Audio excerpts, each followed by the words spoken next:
tapu pe moe a fio. Ai o tua ko tau tamai whakahewani o tau loto ngā.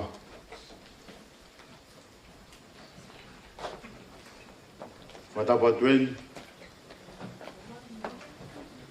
I e whanau me whakamopuna o fot.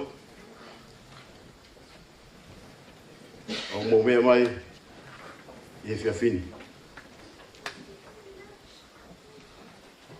O atu whakene a whakatapa.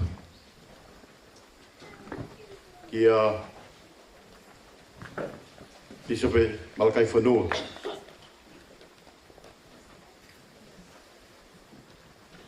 Kia pehe ki e whaiwhikau, ka whaiwhikau, te mahalotu.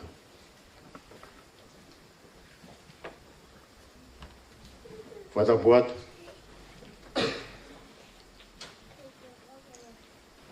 Kia teki nau tōru kotoa pehe, kia whakau mau kanga whaitalo eki. O mo mea i he pangaini. Whaitapu hene. Ki he whamiri.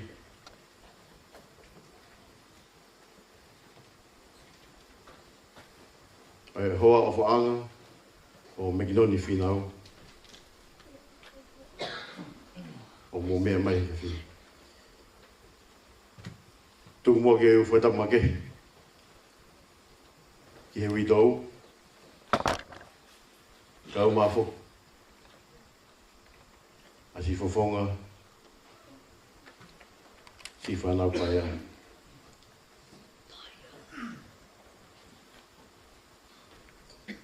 Tuku hene a whakatapu. Ki he whaho o Mekinoni. Kone mea e moani. E whakalangilangi. Ki he aha. Mahawinga. O Mekinoni Finau. Tuku mga atu whaitapu. Ke teki mo tōru kotoa pē. Ke kau ngā aue. Ke ngahi maheni. Ke pehe whoki. Ke teki mo tōru. Ke whahamiri. Me ngahi kupu whekau aki. Kotoa pē. O taulo nuku mai. E whiafko e ni. Ke whakahauka. E tau whawapa. Ki he whoha. Koe tau mai. Koe tau ngā ane. Koe tau koua.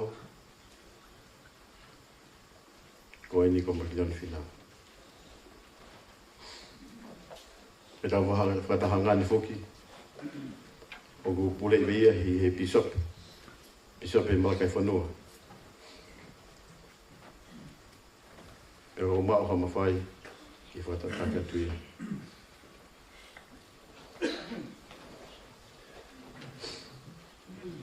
Te tau komata ta Polokalama te tau whawhiko ta pēa ki mami Lampeti ke le hoko ka whahiwa ma te tau tōtu.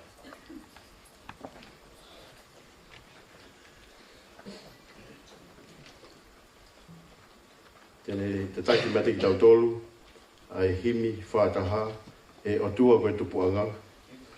Ia ka hiri ko ia. Te tau whawhei ko tau pē. A Daniela, tau malolo. Koe taha eni i he kāinga pai kui a Mekinoni Finau. Ke ne whahauka whalotu ma te ki tau tō. Pea ka hiri. E whalotu. Te tau tuku whoki a whainga maarie. Ia wharewhau siri. Ke ne whahauka. Hatau popofalau maarie. Aia ko wharewhau siri. Koe taha ia.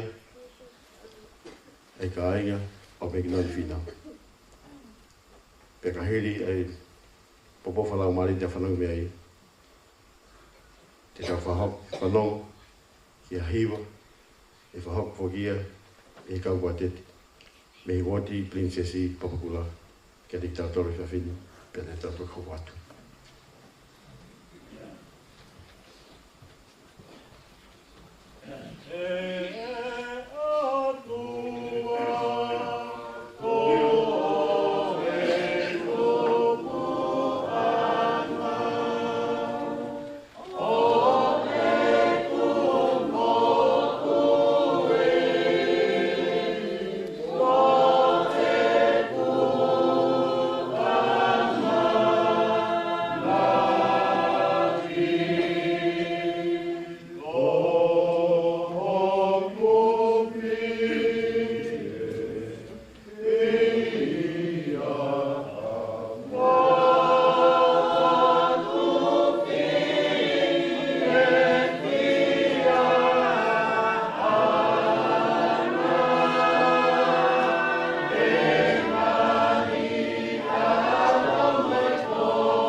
tua mafi koe mau tamai whakahewa nai a whianga. Ke hangai whonga mai mi whianga mamani o ni ke tiki mau toro. Ko ngahi whoha mo ngahi o whiwhine. Mau i he malu o e whare koini. Pataha o mau toko ua. O lawa ke ne tai ai ui maoni o ni ai a whianga. Koe na mai o mau hangatu ki awhi o ke i whai tapiki nange e te ai whahame. Tapiki na soni ka mahana whamiri. Pe he kia eri opa mo ne whanau, ka mo puna. Pe he kia lolo hea. Pe mo ke mau tolo kotoa pe o mau kau i e whamiri. Ke mau ha malo, pe ke mau. Ngo i fia. Mau i loko e tāpua ki ko tō i he roto whare koe.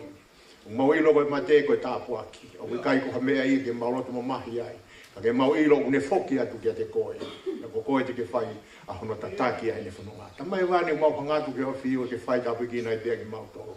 Tāpiki nai bisope. Aki nā toro koe kautaki mua. I he ngahi uote o kunau iai. Christ Day ke o mau wheo i he hawhangani. Ke lawa ke mau inasta tau pe i he nonga mo fia maari. Ke lawa ke mau pea e onga tatau koe uhi. Koe mawai koe ni o kui kai koe mawai. Ka koe mau whe puringaki pe i he anga whanonga. Ka koe iai pe a te mau koe wherongo aki ai. Ka mai wani ku mau hangatu ke kau ia ki mau toro. Tuku mai haloto o blahi. Ke whanau, whamiri. Ke lawa ke nau ilo. Koe tāpua ki kua tōi ho nau roto whare. Awe ai e tamai koe. Ke ne alo mālolopa, ke ne alo. O whai e whatongia me he tua veiri e taha. Ke ngahi mea lama ke te whakalakarai ai te whamiri i whunga e mamani. Tamai wani ku mau hangatu. Whakamori ki mau tolo ka paukaha mau ngai tono no. Mau ilo mau ke he mamani i whonu ai ai. Whonu he whiri. A neo o ia ku mau ako i he ongo lei mōni a Fiona. Te lama ke mau ilo e hala to tonu ke mau fōa i o whakatatau pia mo whinangaro. Kama he wani ku mau hangatu pia whio, mau whakamaro pia ku mau whia whia ai. Tāpu ki na kau taki mua ko toa pē he ongo lei. I he ngai ta whaake ke he pē o mamani. Te lama ke nau inas ka tau pē he ilo pia mo mahino ku lama ke nau mau. Ke nau hoko koe kau taki mua. Ke nau lava ke whakahafu ki mau tolo i ngahi a whakaosini. Mau ilo ngahi a whakaosini. E lai ngai paloparema, ngai whatu tama ke hoko mai ke mamani. Ka o mau tui, ko e ongo rei ve te mau hawai, te mau marua. Tamai mau kore whamori more. Ka pau eha mau ngahi laka ku hala, whakamori more ai mau tolo. O mau gei he mamani i whonu whainataha. Toko ni mai a pakahanga take ki mau tolo. Haha ngai mea te mau whakahoko, he mau whanongo ki ai. Houani, ke lava ke hoko ia ko hangai mea ke mau tō, pe mau wako pe me ai, pe mau whiawhia, pe mau mātuka, pe mo ia, o mau whiawhia, pe hea kore mai hua ko whai, e huafi siu Christ e mea.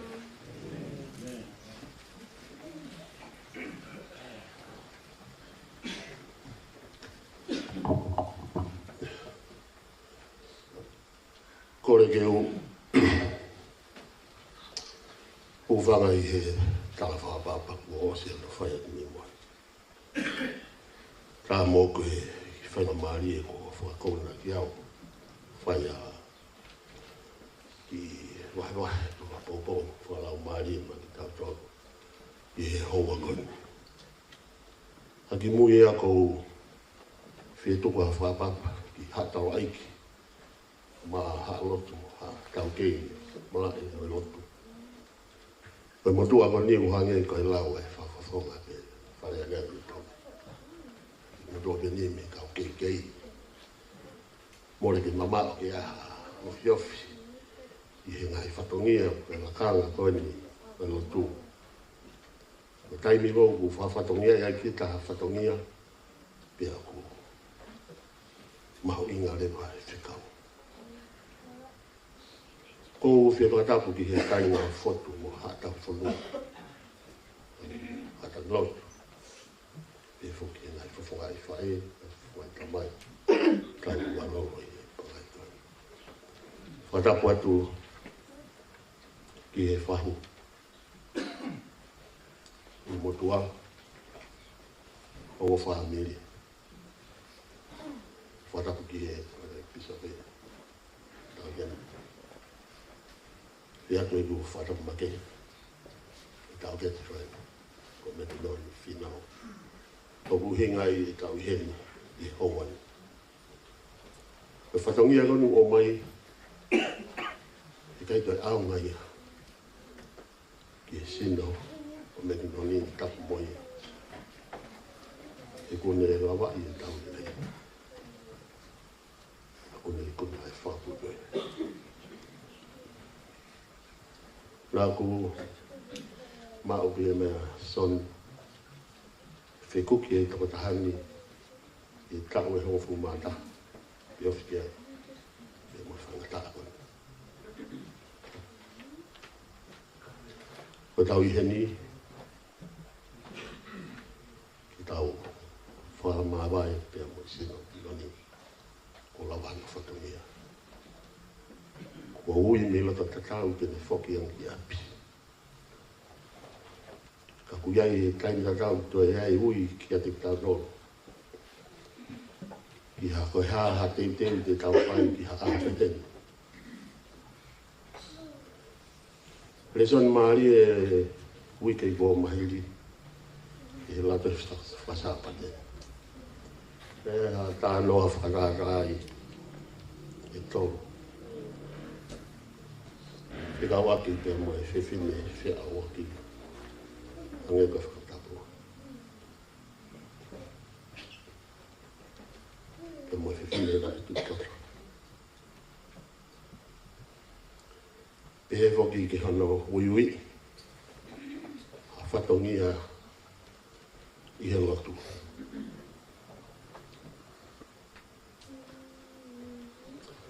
Ko e le soni maari e moni. Mā tuku mai, tuku e lotu o ngona ngai. Karaki e maari e le soni. Ka wē e lahu, e whine motu a lau. Ka e whakahoko whakaku. Ai fwoi maari e koia. Tola toka whai e kau e kaiti. Kia koe, mea koe tō pe, o ku whenga tāko tō pe, ki hei kua. Ia kui ai hono ngahi, hono ngahi kau peo. Ka koe haa ki taua, ki tā ikuna aki. O hangei koe ku tau mai tāi a hono. O ikuna e meki. O ku me whakua whiwhi ai who. Ki te tau tau. Tānoa maari e ki tō tāhon no se sefa nai whakatau ki spite. Tawala maheni aki ka tau whekuringa ki o fuoloa. Te neongo nai iai e te tauke hire aki mo te motu motuhi. Ka ku hoko e apisia.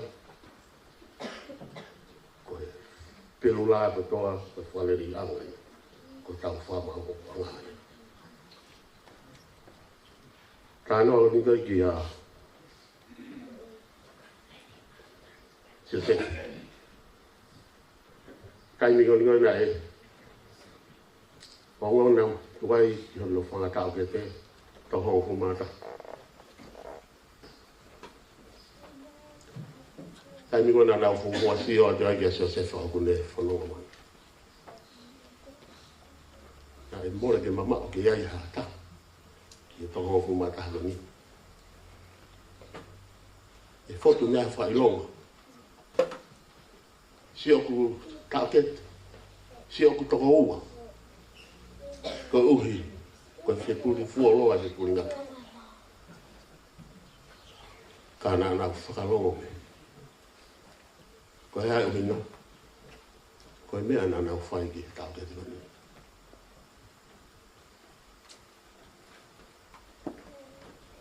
Ko e whonga pē te tau ikuna iei.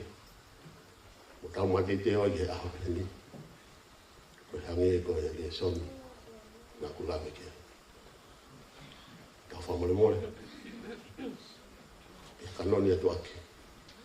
Tau whaafua lele. Osi mahi no whainga tapa.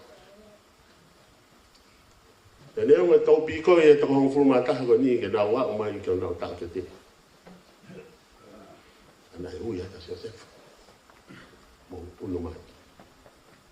Mo unu mai ki o whine na te hao. Ko ui e whai e meki. Mo wani. Kai. Mo unu mai ki o whine ki e ki.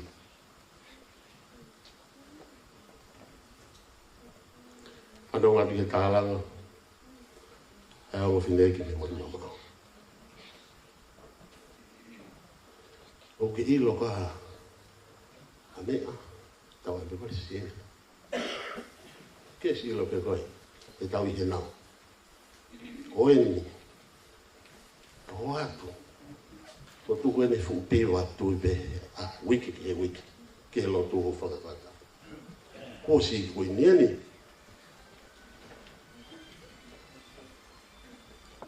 Aloa te mawhana na po tānoa pe motu. Kaingo na te hoko ani. Lere ki ni motu a ke te uri. Te mai. Te whinga ki topo apu. Lawa ke koe ni no no. Toi lere ke me tono. Se ke mea fu tumi ki ai. Ke tumi ki ha topo apu. Ke whakaose na hikofu fine ki tano.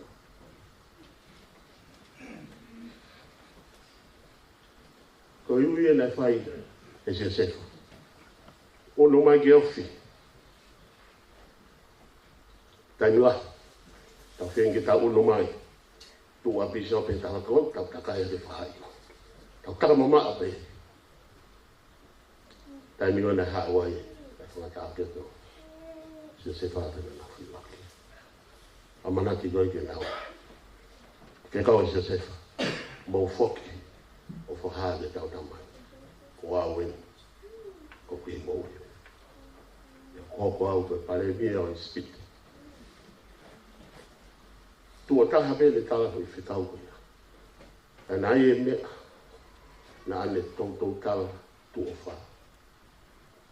Mou whoki. Pia oua. Na mou ke. Mou whoki. Pia oua. Na mou ke.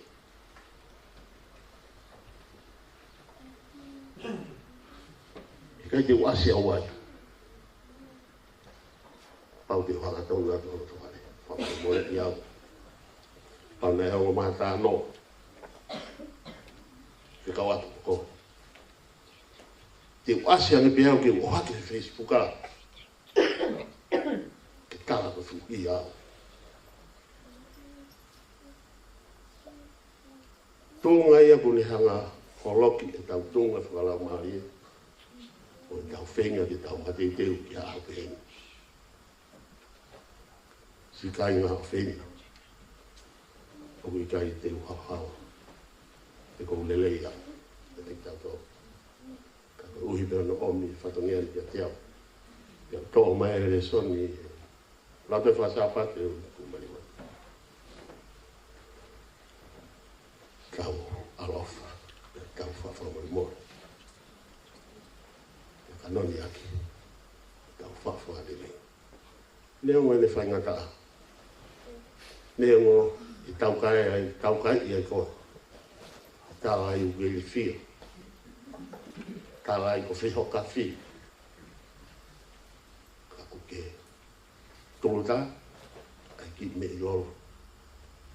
Ki hoko ai alano. Ki ha a. I hoko me. Ome mole atu. Wa tawa me te hoko. I wahe no logo whai. Te ona ne whakalau rea i halotu. Hapo pe mua awa. Ki he tau uturolo o whai. Te ona tau hange pe kau tau kou. Te ona tau hange pe kau tau kou. Te whaosi ake. Tano mo tu atu wan tau mai ya. Tano le sama le tandele. Ya te trota ni. Fakatowa ki tempare kono ga fatomia. Kokoto kafo. Nane fakau le leia ke fawawa ki tempare o ga fatomia ni rotua. Nane fakau. Hoko mai tangata, ko tangata tau whanua. Mamata ki ka who, anane whakatoko toko. Ke mahino ke mātanga, ko mata bōre au ai hau e kino pere, ke whai hoku whatangia. Tēnā tuki hao. Tangata siu ke. Tangata tuka whiri ke kafo hula tō. Tangata nina tuki ahauia mai pe me he papu. Mōni ki whaitoinga wai. O ne mamata ki he toka kai kafo. Mea mahuinga na ako me tā noa. Ko e langa aho no whatu i he ofa. E toka tahani. Neongo e nā whiri. E nā neawhi o tokono. Pai toko hono ngai ka whō. O to tongu maloki he hotele, awi ki ai. E le whamuri toko ake. O pau to ai hao mo ua. Te omi e te tongu. Whaingata ai e lau. Te go tamu. Mālohi ngā ia te malaki. Malaki ko tau whiri. E lau lewa koe toka hita. I wahata i no la whiawhi e no neki. Te tangata ana e loto la. Taimina tutu tapena soni. I lere mai ke matiti e tō tahana.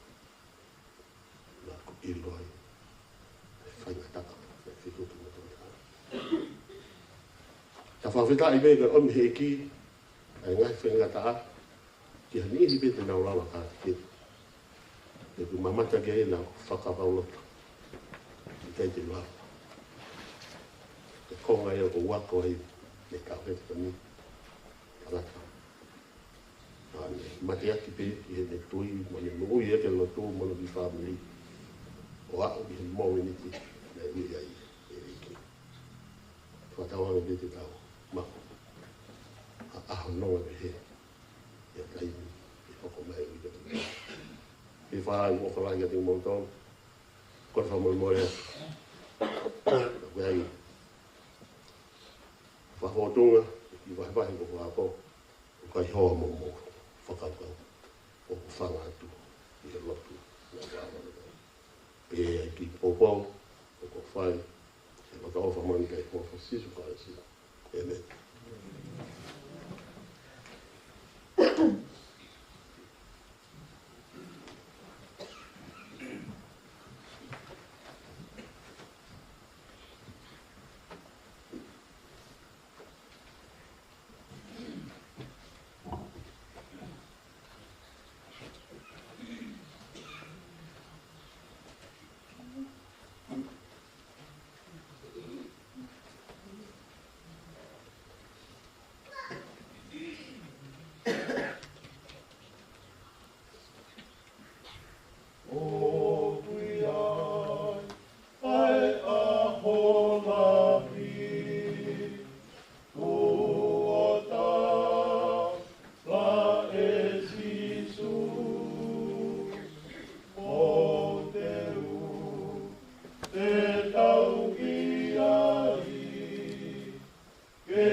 E kainga u tau, angoi a lau mario e kiwi na foi e te tau tolu.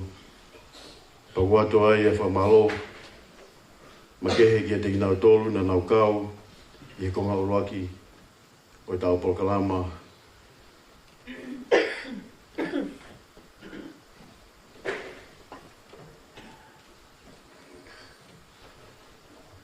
Wha osi, te moe tokoa, ko te hina koe ni, ko Mekinoni. E hoka te tau Polokalama. Te atu whoki ki whakatonganga ki tau Polokalama, ka te motongu nau kau ki ai. Ko inga koe tai me wharen. Ka pati ki ha. Koe kai Polokalama ki haki mlat me rie. Whamore more. Ke sio ki tau tai mi. Ki minit pe ua. Ke toko. Ke koloa peke ki kiti. Sei hai ki amiki. Pakaili ko ia. Ka hoka te tau Polokalama. Te koe ka whanau ki fuarea e pōni. E ko hauko ia. E whala hola asi. Pe tahane e ngā te hoa meki. Ka hiri ko ia. E hoko mai ai. Atu o whiwhine. Sisi taha meki noni. Lolo hea lampeti.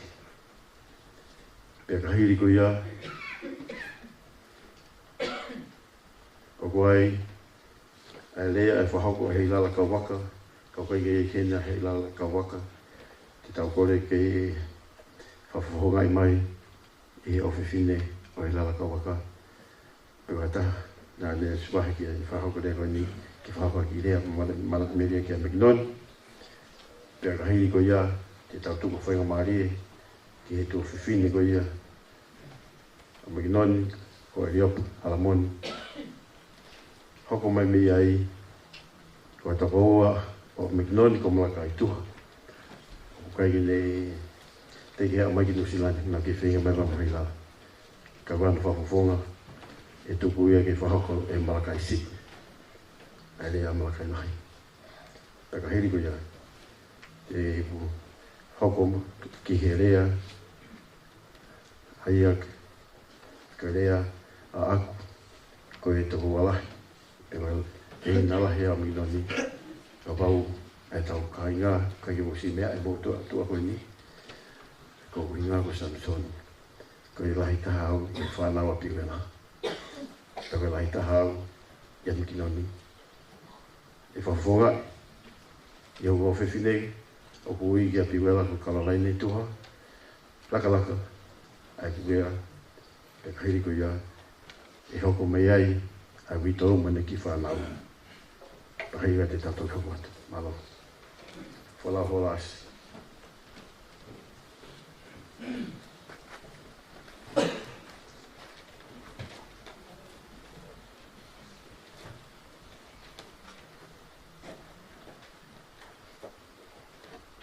Te panga pe ngahi patapa, as patapa ni moani, koi hi koi tau taimi.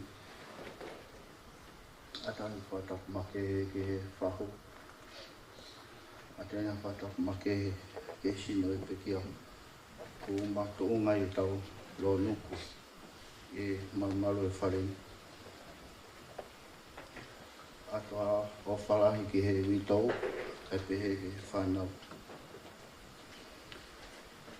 Whaka taimi nau maa whainga mare ke u lere mai ki Nusilani e he wafta toru e ngau e papepe kau.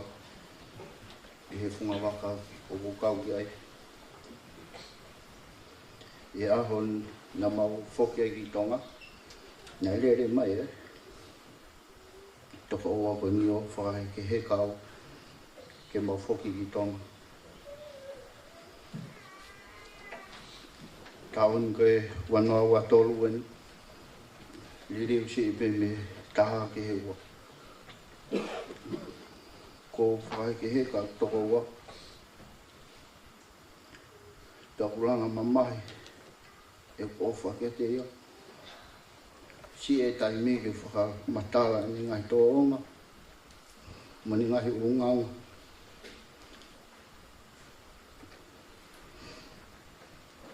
Angi koe rau koe mātua. Ko te toki whutangata e ahoni. Ka koe tāanga au. Oi pekia. E matupu haki.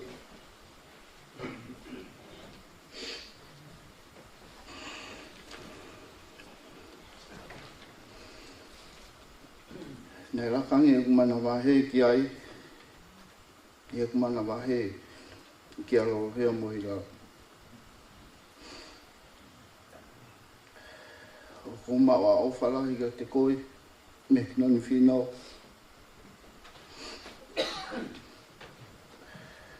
Ko whea atu ki wharatolahi.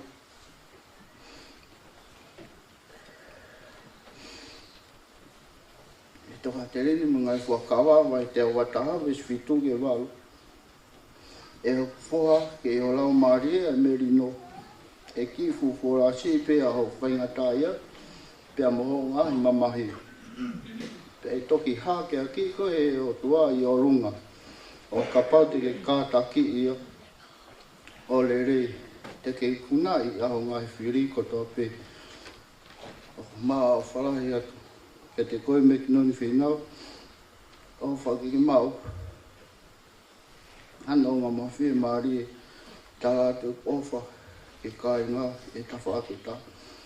Maro.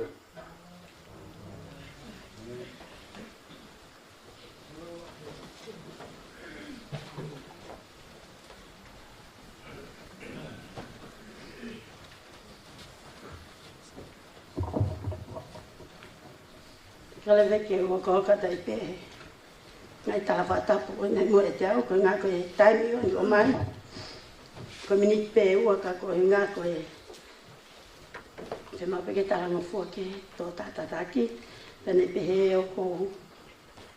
O mai ki whenga maale ko ni maa mo family. Ko ngā koe ki tō tā koe nei ora lea. Ko mau ki veki whanau o hoia. E mau whae. Aia koe moko puna lahi a tiweti, ko moko puna a tiweti mo mamare asi. Aia ko toko ue ma whae, ka koe fua e wa moni, tana mau ngai peki toko taha ko nieni tupu hake. Pea, taimi koe na mautupa kai te whai pea ki manat melie, no ke tupa ke koe me ki tonga ane koe ni. Koe ki tonga ane koe ni ko whakau kau pa ko manatui. Koe ki tonga ane koe ni ko sisi taha ia, i he whangamokopuna o ni muta lolo.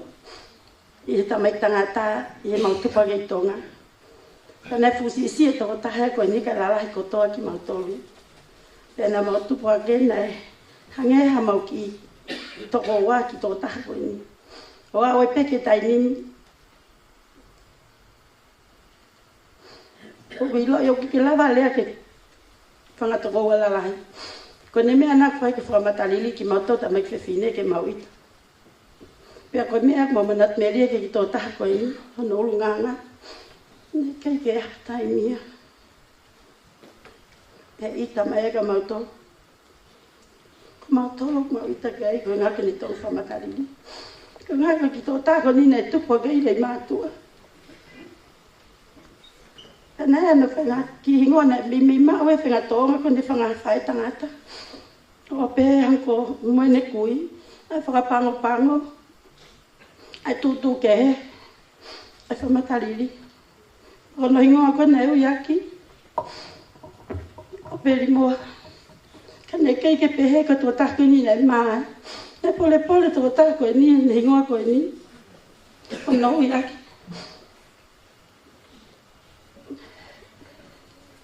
E tō tupu koe ni nei tupu ake. Ta mau whia pe koe ngā koe. Ki tō tā koe ni nei lava ke, ne mawaha talonga whewhekau he waf mawhitu. Ne au ki Amerika ki tō tā koe ni. E taimwe ne mawaha tuai, ne waf mano, waf mawhitu. Malolo e mawhine iki. Ne tā mai tō taha koe ni. E pē whoki mai, koe mea pē whakahoko. Koe ne whoki mai ki tōngani, ki tonga. Pia ka heiri ko ia e ngā ua e pē whaosi e ni ngā whewhekau i tonga. Ne ha ua e mau toko walahi koe ni. O le aange ki tō taha koe ni. Ne hanga e ki o iu i koe ke ngā ua e misiona whia. Amerika pe kotonga. Nai tari mai ki tonga ane koe ni. Nai ui au ke ngā ue. I misiona Amerika. Texas, Amerika. Nai talanga he tō ua koe ni. Te ke Filipe. Ka kou iloi whakapapau koe lote e tau whae. Ki ke whaose o ngā ue. Nai lava pe ke Filipe tō taha koe ni. Ki whaose ni ngā ue koe lote e ma whae. Ta koe ui ngā ia. Ta koe pete ki te laki. Mo atu ki he tau whae o wheloa ki moia. Oko mau e nā whalahi o ki tonga ane koe ni. Na ma wheo e pei tonga. Te hau ki ni silani o ka te wheo.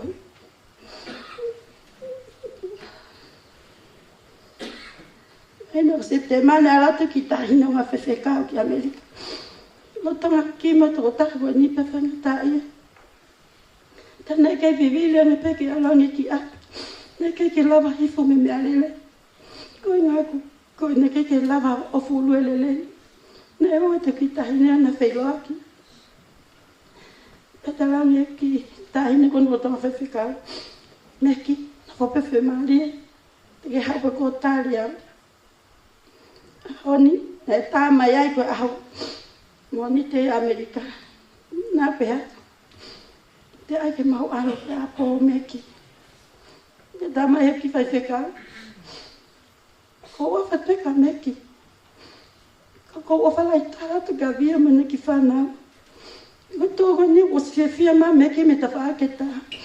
O ko ua whateka via mana ki whanau. Ko ilo e whainga taa au nau e te nau tōru. Ko whaamu pe e famili. Ke mu whamamole an ko ilo ku. O waki mini te wa. Ko manamasi na tata i mai au kau whama. Koe mana whamui mui pe koe taimwe ne whaingata e tō taha koe ni. Kon hoa fuk na ma pu wheo i wao wheo pite manafu koe ni. Toka ngai tonga ane koe ni. Nau siu ke ofa hewa koe ni nau. Taimwe kau mawalate kai ko ilu pene whaingata i hewa koe ni he hao ofu kono maari. Kana ai ku whakaawata ne awe ke huspaiso tau iai. Naka ki te ala tuki. Na wala tūlo tonga. Puno pewa koe ni. Uke ni mano hoi. Tala noa ki aina e ni fupuna tukuana ni mameki. Na pea via. Sai pea tala noa koe ko osila me koko. Ako a tatara pe ko ia. Na hike tō tako ni. Kei lea pea meki. Kei ui e hingoa no hoa. Ui e hingoa ne ki tamas ene whalai. Kei pehe ko matuko walai. Ne taimi ko nei. Whakatau not ka via. Ne tepe ke lea ka via. Hame eta. Taimi ne maloloa ia meki. E ko uila. Kos malolo pe lava lewa ki ukulea ka via. Ne talangi via. Si mata meki. Kutu ki lava ne lea tka koe. Malolo meki e mawini i mamani. Aku aluato meki ki tawha ke taha. O mo ui e whai ngau o tari meka koe mo ki whanau. Tala mai via. Nā seipe matala noa mo meki me mapalo mesi. O pea via o te whawha palo mesi ko ila i vavele waha o maria koe whi palo mesi koe. Ka koe ai e Mekinoni ko mao whalai ka koe. Ko ila ko mo ui peho ki whanau. Koe hae lelei tāte. Whakahoko ko ki whanau. Ko whaamu mai e au. Keke tai mo ui mai. Ko longa noa ki kuropu o tau whaatala noa ai. O si ilo pe ma whangatua ua. Ko ne hua ke pe whamatariri kai pe lea tatahai. He whakaiku pea e tania tahai ni whamatariri. Ko ne hua ke pe hafua ngai he ulo tupo whaa pa moha ki tatala noa. Kai pe tohia tatahai. He ko taha pe tene tārea tene tohi. Tene ngai pe o ita tō taha ko ia. Ko ngai ahawa ni o mau nofu whakaamua ki ke te haa. Whamatariri mai. Ko longa noa e tau ki pēsi. E te mau tatau matole mea kotoa. Te ke kehe pe ko tutu kehe pe ko e ko hoko ko whaan ko loke anuti mo peri mo me o. Ko ia Mekinoni ko maua o whalai ka koe mo ki whanau. Patawange pe te ke alat ke tau whae. A mo katakata ilelei pe mautole mau mo ui. Whangatai atu koe mamani koe ni. Mana whalai ke witou. Ko mana whalai ke mau whae. Ako na tai mani tonga. Na Thomas. Hea. Ko whea tai mani e pata. Os ala tai mani ka te whi mau ki whai mo ala. Tanai o ika. Tāne son.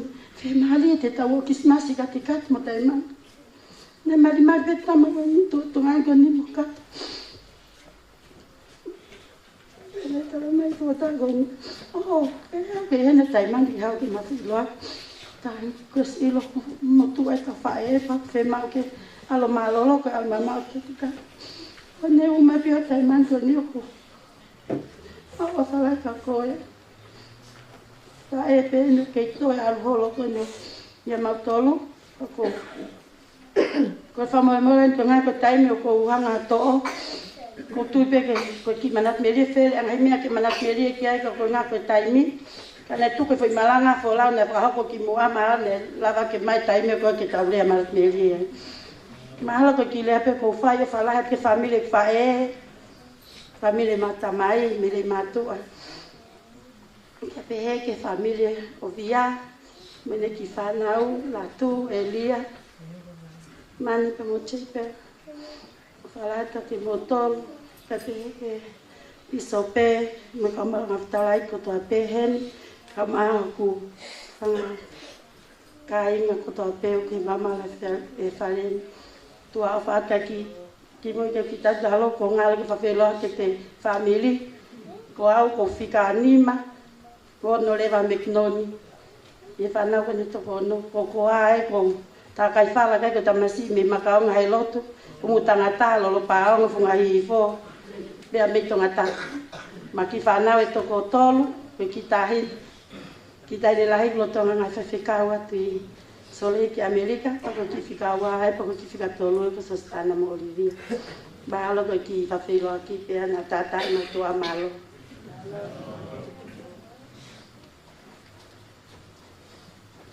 te whamanata te peta o tai mika tai whamambore. Koe ka hinga ko mea ko hinga ko tai me whareni.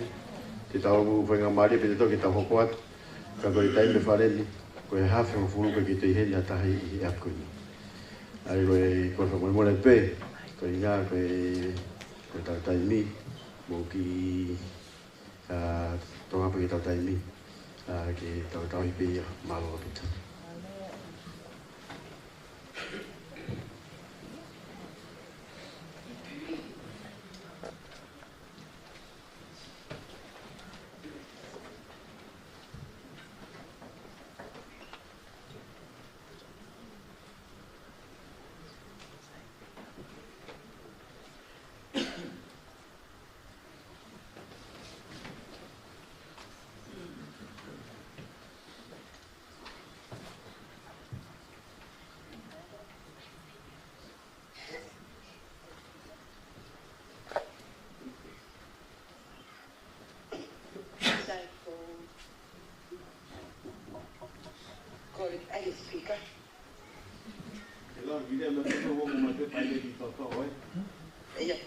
Sai ko ko pe ke u ko ko ta pe la ma ta ta ko ya na mo te o ta ma ko ni ke ba mo ba ma ki mala me di ki to ngani ko ni ma ko mo sna ko ta pe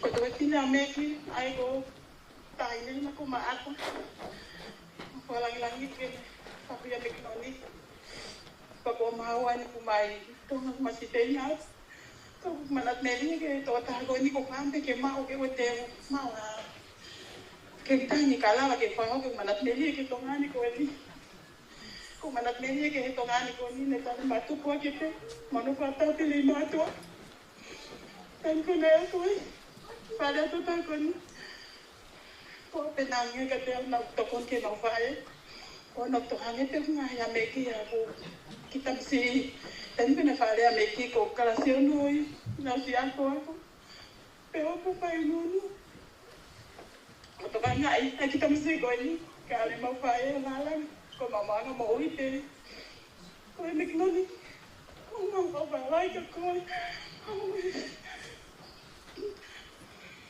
pa ba wala ka ko me to no ko to pe wa me ta mo kita na ko tai ko to pe ko mo ni te ko to pe ko ku mau video call me to ta ko ti lo tanga ne puke ko pe ke ka to ko na lo tanga nga Afrika ok na lo mo pe mo ni te ko to ke mo video call ko mo me ko to pe mo ko ke ho a me ki ka dia ni fa mo i mala ni ke na ke mo si o ke me ki ne mo ko ma ata pe mo missing na si o mata ke to nga ni ko me ki ko to nga le ki ko to fitu ko ki la lo tige ke na si o mata na to ke to nga ni ko ni ka kwa nge pe na pe mo meki ko mai telefon pe mo si o Facebook ko ta ni la hi fata mai ya me ta mai ela le ko fa na ko ki na la ta le ta la ka so la hi ko kwa nge mai na wa mo ko ki le pe me ko na wa nga me na to nga mai ya me ki mo sa mu te atu ya ho ni no ki fa no ke te ko fa mo le Una que la que me fanau, fa me more mana fala hi mo to. Família que mais ho me que via, malo si taui, ko que se mari, ko ma ko me pe no si ko re ka via, que o mo te mari, que si no ko na ti hawa si ana ya si ngai ko vie fana mo to ngani. Mana para ka ko via pe ko família, si mo o fa na fa ho ka me que tai na ke mo ya mana para ka to ngani ko son lahi mo ne ki fanau.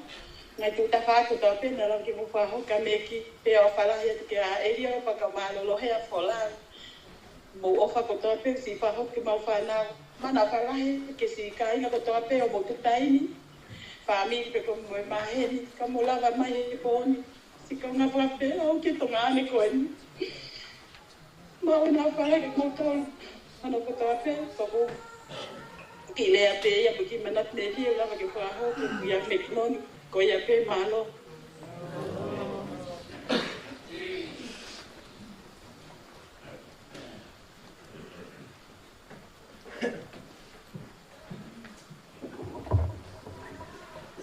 Ole ki ufanga e whata po se no whaki. Pai ata mo ke ki whanga maari e. Koe ni o mau ke pai ata ki manak meli e. Ki tonga ane koe ni ko Mekinoni Finau. Ani e koe ni na mo mea e ono uswa hauka ki me moani. O kui mua koe ni opa tuha ala moni. Ko kulele mai ako ia me ilele mai me Brisbane a Selelia. Pea ko au ko tu fifine lahi o Mekinoni. Ufa au ki peke toa fe unga ke lava ke ufa au ko ki manak melie ke tota ko ni. Ko ma oa ki ko loa vava o. Pea ko ma oa whanau ki tangata toko tolo. Pea ko bongo foala lahi na sunga whiwhekau. I fua sisi, na vai ngoa ki tota koe ni. Mekinoni. Ko ki foi lea ko to mai ki o whawhunga te poni. Whiwa ki, ko tui ki te hao mai. Ha ki te lea ko ki mana ki me ki te peki a. Ko ki lea ko ofa whakakalaisi. Na lele mama tunga ane Samsoni, ki no silani o whenga loa na muia. Family ke si tokona nga te mautolo. Ta vai ke wa ne o mai ya. Na tai ho na lele mai ki Musilani. Na ko ma Mekinoni. Ane ko na o si o atu e ku ki te hina lolo ya. Na wala tu e wa fe mau no. Alo e. Ai tu ane no nga fe ka. Na palo mesi ke to ta ko ni. Te wanga o mai ko ki Musilani. Eka aku ngau mo oi ai, ko mo le fae. Ko mea ko. O mai mo te foi le han ko ofa. Ia Mekinoni ki Musilani, na mana fo ko Mekinoni. O ki to ta fa ka oli au pitoni. Ene no fo mo. Na ke hea ki o to fa, ki o to ko te ina o ku. Mo te tape. Ko ki to ta na ka. Na ne ilo pe ia na kai pe ke lea ma Mekinoni ki ta la hui me ka te au. Nei kai peke la vai a si fai maha pu I po wa me ka te a pe mo soni. Te ko mau ana e mama ko e kautama ko na na lea ki mua. Na na usi fea mo ma fa e mo to ta ko ni. E kai ke ma no fo pia lea ma Mekinoni. Eli opa. Te walo ngau. Ke toko ne ka te ko fo ba te Mekinoni ta mai tu ko tu kati. Oi ha me ki tamai. Mai ko ka ti. Wa ko ka me ke wa lau ya ku me ma me ke makai. O wa ni ta ko ni. Ako fe ala pe awia. Ne ona usi to mo mai ko hite to ta ko ni. E na hi ta si pinga le ki to ane ko ni. Na ku ta ni ba mata ne po o to si ani ko fi la to ta ko ni. Ka ko ilo fa pa ko fe te to fi ta ki. Mo to ta ko ni. O ma o fa la ka te mo to ka na ofa. O whahako mai e ku ki whanau, pega Mekinoni wholawa, ne o ko ke si lava mai. Tai mo toa pe mau lava mai aka ngai katoa ngai Musilani. Ko si ane whei ngai pe haki I fo I pahi mo mea ki ta masi I ke ulele moia. Ne o ko ki tunga ane masi vai. Na ta Mekinoni ku ke si mama ki tuku pe ia e. Ane tala mai. Ko fia pe ku ke whanau haki I ta masi ba ke hui ki o pingoa ke. Tala mo ho ka te au. Pea o nganga fia ho ka te au. Na tai he ko whanau no ke iki ko ke ilo pe hana whanau si ima ka te au. O walahi ni ka te mo tol kai ngā ofa. O mo si ahia mai ane po mo e fia fini. Ma o walahi ka te mo tol. Si ka inga mau whae. Mo ka upi sope mo tol ko tau te ngai maheni. Mo si lava mai mo tuktaini ka mo si lava mai. Pe ko walahi ke uto mo ki whanau paia. Ko lātu ko si ele pe ki tō tāko ni si lele a Mekinoni. Ki hao koko whai ngoa e ko pia. Ko ta masi lena ko ko pia hata te ui. Nau si tō lewa ki ngā loto e rio pa lātu tuha ala moni. O whai ngoa ka lātu. O whalai ka ko lātu. Ko ui lope te ke o whata asipinga lele mo ke o hokato no. Si tō ngai mo whae. Ka tau te whita ko whakito ko ua. Ko mo whae fo ko whakahua ki ai. Via, tau atai na ka kato koe. Ko ala Mekinoni ia o pia maari e. Ka koe whai peli a koe via, tai ni o se o tau ia, tau e tahata. O malanga te mo tolu, pia tai mani, to koe ma whai, o whai ni koe whasisukarais. Amen.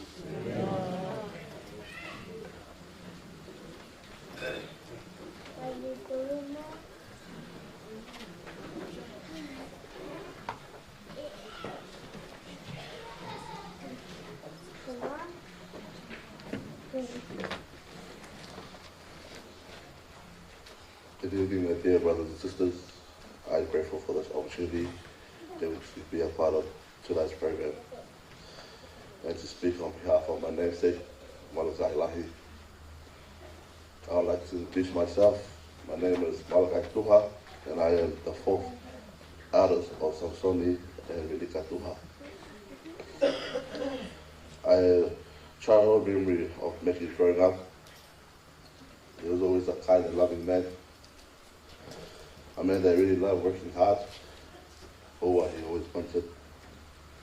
He never gave up finding ways to provide for his family. My last visit to Becky was definitely a difficult one, especially seeing him in the state that he was in. My last visit to Becky was continue fighting. He got this. He definitely fought a good fight. He was definitely someone that I was always looking up to, as always a father figure to myself. I'd like to conclude. I'd like to send my love to Auntie Via and the kids. I know that Uncle Meki is in a better place. I know the church is true, and I know with the prayer of salvation, we're able to reunite back with our loved ones. Ovalahi datu, kia motolu, motoa, na te speak in the name of Jesus Christ. Amen.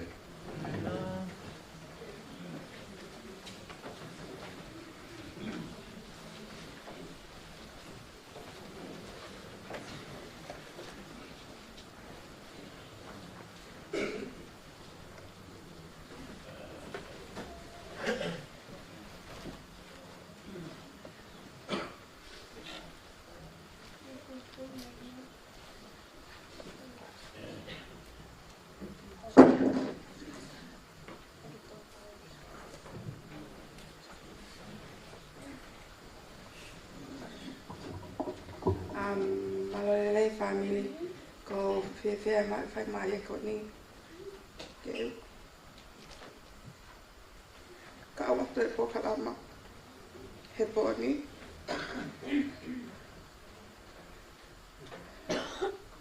ki mua pe ko loto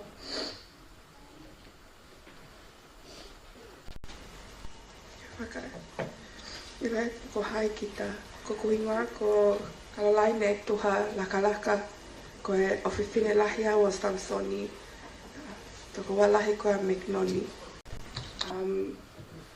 Ko ki manak melia tu ai papalangia tu ki hewele patonga. First and foremost, we'd like to thank our Heavenly Father for bringing us together tonight for a final remark or final night with my beloved Uncle Mekinoni.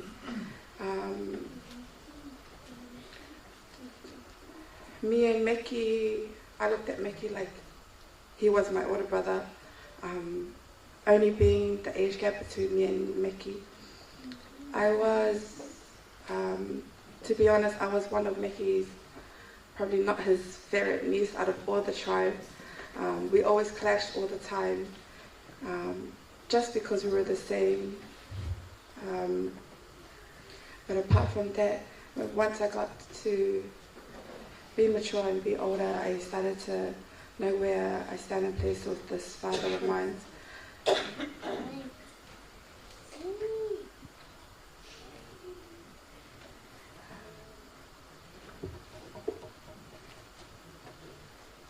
May you rest in peace, Uncle.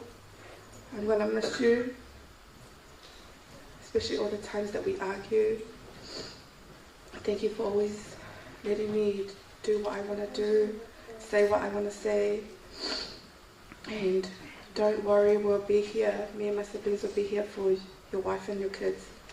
I love you guys, and I'm just gonna give it to my little brother to finish it up for us.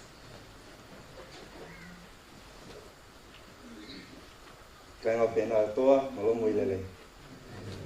Ko whiwhia pita ki Pamare koe ni ke whaia ki Vaiwai manuk mele ke hopu angko koe ni ko Mekinoni Finau. Ka ki mua ko whawheroa ki atua ko hungoa ko Akuila Tuha.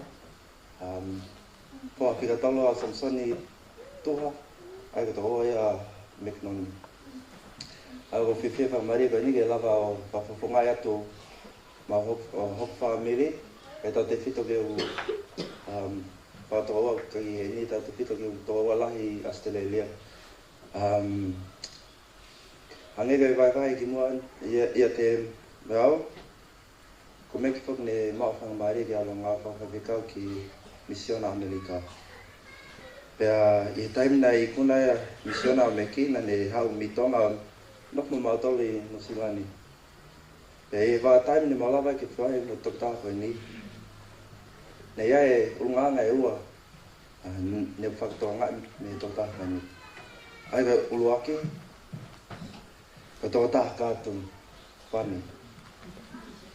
Meki, when he finished his mission, he wore his hat sideways, wore 3/4 Ben Davis shorts, baggy ass shirts, and had an American accent. That's one thing I know about Meki, he just liked to have a laugh. And secondly, the tōta ofa. Meki, he loved his cars. He loved to go to the gym. He loved his family, kids, and he also loved all his nephews, only if we didn't dahui to him. I remember the last time I went to visit Meki, when he was sick, he whispered in my ear and said, "You're my favorite nephew." To be honest, Meki, he also was a good example. His example helped push me to go serve a mission. I was able to serve the people of Tonga just because of Meki. Meki also loved to serve the Lord. As I was posting up a post about Meki, how he passed away on Instagram, I got a random message from this guy from our stake, and he said, "I remember when I was a missionary, we went down to Countdown and we bought our groceries, and he said he met Meki, and Meki told him that he'll buy their groceries." I know Meki is a man of God, and that's one thing that I love about this guy. Meki, I love you, uncle. I know you have a lot of nephews that will do you proud, especially your kids. I'm grateful for the plan of salvation, as I know that one day we'll be able to see each other, even with your family. I wanted to leave with us a scripture verse which is found in Moses chapter 1 verse 33, and it reads, "For behold, it's my work and glory to bring to pass the immortality and eternal life of me." Meki, your work on this earth is done. Heavenly Father needs you more on the other side. I know we're sad because of death and all that, but hey, we shall count as a blessing. As we already know, haneva vai taha takimuai ki mua. Koe tui, koe mea wha koe tui tui ia. Koe hake a ki, koe mea wha whaamili ia. Uncle Meki, you can now rest peacefully, and I send my love for my family to you, Ofatu.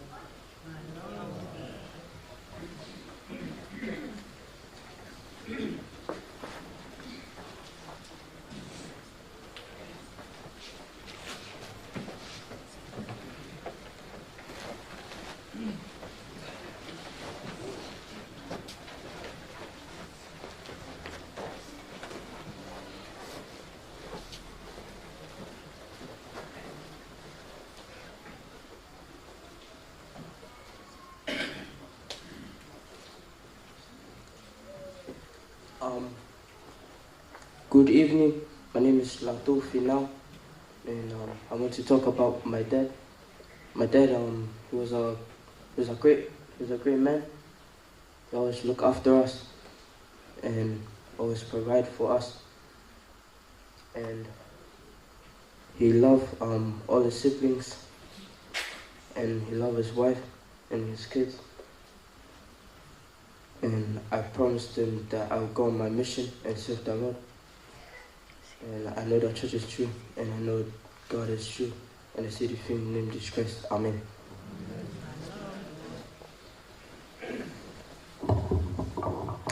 Whakatapu matai ha mai. Whakatapu atu ki a haho eiki, ka pehe ngai haa matapule. Aku tau loa nuku, tau haho ngā i he whiawhini. Whakatapu atu ki he Palestine steiki, ka pehe ke kau pi sope. Family tamai a meki, ka pehe ke family whae a meki. Atu whakatapu ki he kau ngā mea maheni a meki, RTC security. Ngahi maheni, ngahi family ko tau pe, lawa ke mō mea mai ke tau whakatataha. I he whiawhini, e whakaha e tau ofa ki he hoa o whaanga koe ni ko Mekinoni. Ko hoki noa, ko Tiulipe, Silvia, Suelen, Sika, Finau.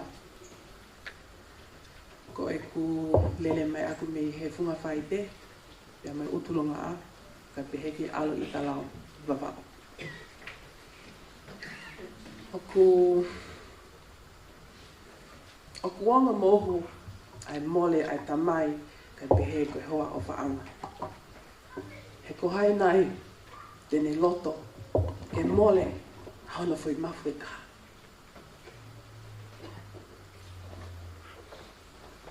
Family hangi koe mea peo kumo o si mea i na elea ki ai ki mua. Koe hoa koe ni koe toko tahi aku ofa. O ku kai ke ne nofo ia sio i ha whihalaki ha taha. E tene whakamau i ha taha. Koe toko taha koe ni nane ofa lahi au. Ia kou whakamalo nau mau hapule tapu o whina me mau ha ofa lahi ia te au kai pehe ki o family. Ko atu whakamalo ki he family tamai, family whae. Na toko ua, na tuta whaaki. Koe whie kau ngā mamahi mai. Ki whine mo tua tae i loa ko hau. Kia mō tolu koe ke mō si i lo koe ku whae, selu vai a tanu hala. Nā ne mālo loa pei whekueli. O ta uni. Nau pehe e ki nofo mai a meki. Ke maki i nofo hau e Krismasi. Mai maki whanau. Ka kuia e pule ma ke heia, ai tamai he wani. Ke ne to'o ai o whaanga koe ni. O kuia e ngahi ngā whaia me ngahi ngā ue, me he ta whaake taha, ke ne whakahoko ai. Pea o kua mau ai nonga mo fie maalie, i he ku ilo whakapapau, ai palani hau ai tamai he wani. O ku kai ke whakaosi si o pēni ki o koa o whaanga. E iai taimi, te umawahe atuai me mo ui koe ni. Pea te matoi whakataha e moe maki family. Ko atu ai whakamalo ki he whangato whine. Au ku hoa o whaanga.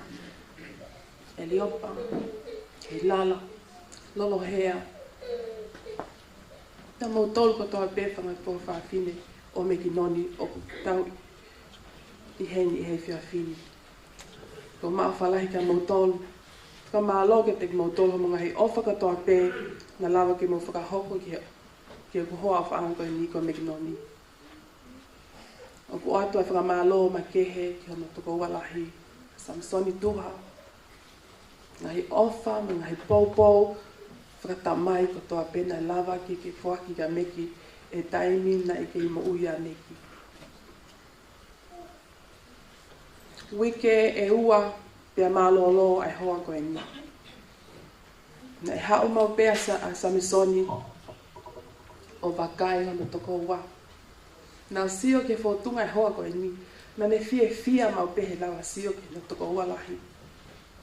He na le whaka apa-apai. Pea ne ofa lahi e toko wa ko ni. Kai pehe whuki si malakai I tonga. Ko ilo family. Neonga mamahi. Ka kutau fia. Ka kua mato'o a ngahi. Whainga taa.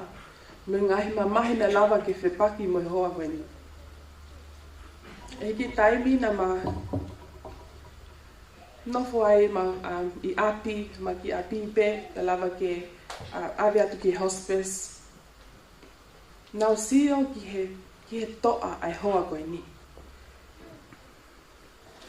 E ne whainga, e ne toa ki a te au. Nei a o peki hinga taanga. E ne ui whaka osi ki no toko walahi, Samsoni. Kai pehe ko ma ki foha lahi, lātu. Nau sio ko toko taha koe ni, toko taha toa o pito. Ko tau lahi na e whekuki ai hoa koe ni mo I kansa, ko tau e taha taha. Te kekeu iloha taha, he ku family pe kua taha o ku osi mau he kansa pia ne mo ui o a o ke tau e taha taha.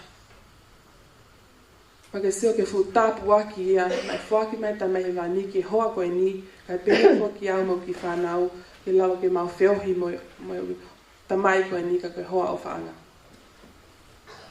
E family o kua whakamaloa kia te motor ko toa pe. Thank you to friends and family. Thank you to the RTC security. You guys were my husband's family. I want to thank each and every single one of you for being here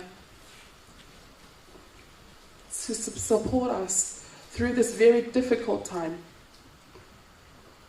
I know you just being in prison means everything to us. I apologize if there's anything that seems offensive from my part or my family. We are sorry.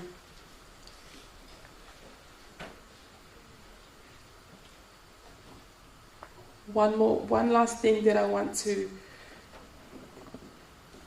thing that I remember about my husband. He always tells me, Via, do everything with your heart. And I will say, I always do everything with my heart. What do you mean? And he said, if you don't do anything with your whole heart, and don't do it at all. And that is a lesson that I will keep and treasure for the rest of my life. Meki, ko whakamaloa kia koe. Ko whakamaloa tu he taulahi na ke kātaki lahi. Ki ke whia nofo mali mo au, ne ongo ek whangi tō no. Ko kore whamole mole atu ka koe. Ngai whatongia. E hoko ko whaeke taki whanau. Ko hoa kia te koe. Ko kore whakamole mole kia koe. Ko maa whalahi kia te koe. Me kai peke toi malia.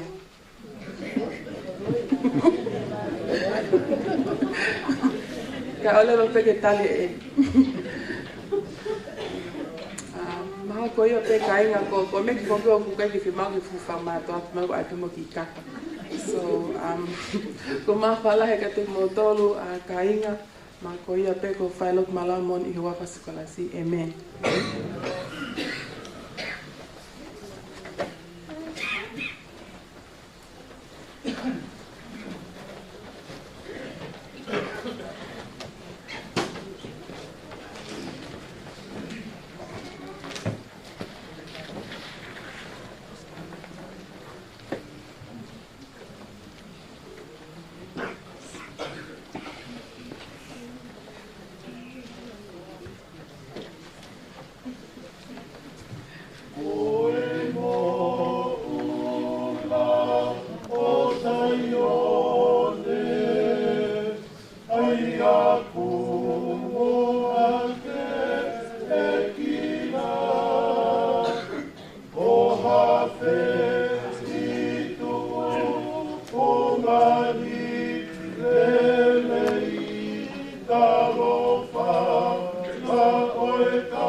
Ai fo malo fo kinga ko nga ko ta pena nau. Fa ho ko nga hi malat meli. Ka ma fo ki nau ta ko fu ka te tai na. Ka tai ni na tau fa ma ke ai. Tai ni na tu ke wi tau mo ha mo me ki fa nau ke na fo ka ai. Ko tawa man ki ko nga fa si tau Polokalama fa si. Fa ma vai tau Mekinoni he poni. Wai ki liliu e tau Polokalama. Ka hiri beku nofu ki lalo, te tau whawhe, ai taha me kau ngā ue, taha e ngā ue a Mekinoni, e le whahoko ha lea, e hoko mai ai, ai mata apure o Mekinoni, a waha, te whahoko ha ki lea, mat me li ma Mekinoni. Pea ka hiri ko ia te tau tukurewa, ke whawhawhangai mai e taha i ngai whae a Silvia, e he tawhaki ko ia a Silvia, ha ki mat me rie, pea ko whaingamari ke tuku ai, hae whaingamari ke taha ai toko ua, ai mau whae e o ki heni tau tō tai man, wei, ke te whahauka haki malan me ria. Pea ka hiri ko ia, te whahauka te urewa e tau lea tuku, pea koe tau himi tuku, e whahauka ia, i mau ia, i himi, walu noa, na e awhia pe sisu, e te tau whahawhei lewa, alohea lampeti, ke te tāpuni e whaataha ngana, aki ha tau lotu. Ka hei pe koe ai ka inga ko kore pete ki whahauka te peha haki wha mahala ala, ai toenga, ai Polokalama, ai mea whakaeika o Mekinoni, pea lawa lewa ki tau whahauka te lewa ia, mo whaosia tu ia. I'd like to take this time to give a word of thanks for those that were here for us this afternoon or this evening, especially for those that non-speak Tongan, for your support that you gave us in a very difficult time. I'd like to acknowledge we was here with our state President O'Hara. Thank you for your coming and support. And this time we're going to give it to Mekinoni's workmate, followed by this Mekinoni brother-in-law, Waha. Thank you.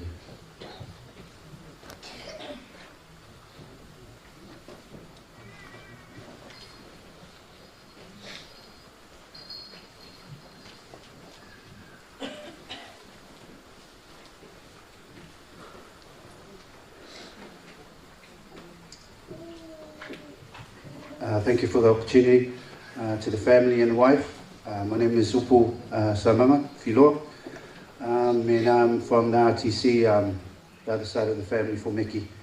I just want to call upon Meki's colleagues if we can come up for support, please. Staff.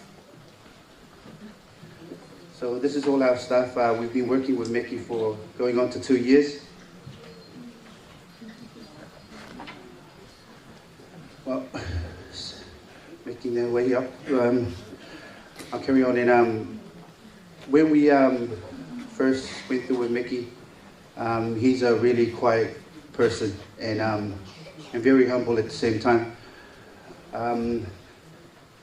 I just remember one time how good he is with just a church-going person. At the time, there was a, I even can relate to one of the Oso's comment there with one of the Mormon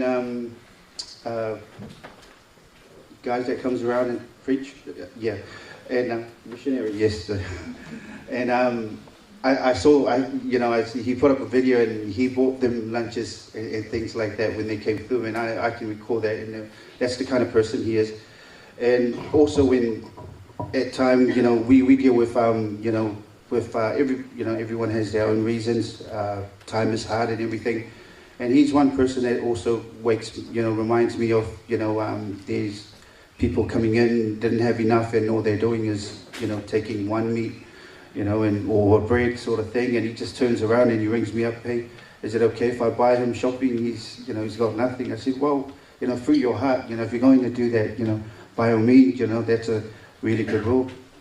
And that's the kind of person that I take, Meki for.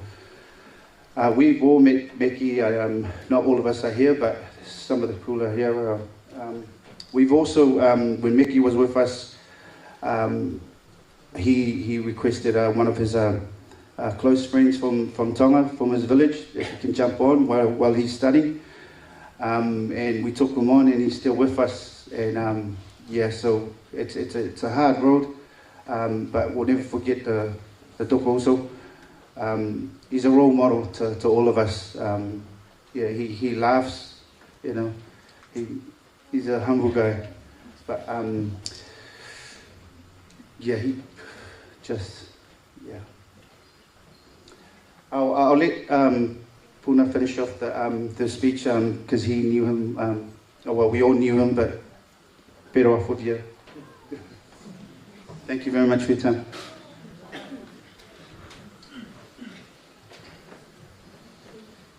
Thank you, Lau Peko Hai Takwa Kimoku ke kau he Polokalama ni. Yang e koe whawhiloki ne whai mau pule koe wako nā ku hoko pe e hahoni koe waua o meki e tapakatoa moi koe ni. I he ngawe anga. Whanua o me ngolele ma kau ki ai. Ka mai family mo kolotupu anga. I nei la taimi ni manofo ka ngā ape mo meki. Hanga mai o meki me olunga, hanga ko te o milana. Kana pe na topi ko wa fetua ko ngwa. Ko ngwa ko fenga tawa ya. Pe a ngo to kai ke mo ilo ya ko nga dai ki ko la tu. Ko fine ki ko salin. Ya ko family ka me hanga fa fela ki pole. Na fa ki ko mi ngawe pe a ko le me ki ni fa ho mai pe ngawe. A honi ko la wa ni tawa ta ha ke ngawe. Ko mana ki mai ke me ki te awa ke ni ta ta lo mai. Ko tu aku te tau mai, ke te mau tolu, ka ko mau kono lau maari e o te heni pe. I kai ngalo no hingoa, nangin hoko moani ko e pole a ki a mau ki ngawe, hoko whai tangalile. Ia, ko tohoi a no hingoa mo i taha, o taha pe mai na ono ko hili, ni tō tau mi o mau timi, o tonga de ke ngawe te mau tolu. Mo mau whalahi te koe meki. Mo whamalo ke hoa meki e ke whangukua meki ke hauke mau ngawe i taimina mau ngawe. He nei taimia ke o sisio whavia ia ke taimia o taimi ke iapi, kau ke takai holo ia e wale koloa, ko tanga noa holo ke kau ngawe. Kai ngalo e ungaunga koe ni ke te mautolu. Mautolu, koe osi ke ngawe ko mau wangato ni ke iapi. Koe takai holo meki e kau ngawe ke se ngalo. Mau whalai ke te moto, whalai ke hoa pia, ko ki whanau kaya, malope.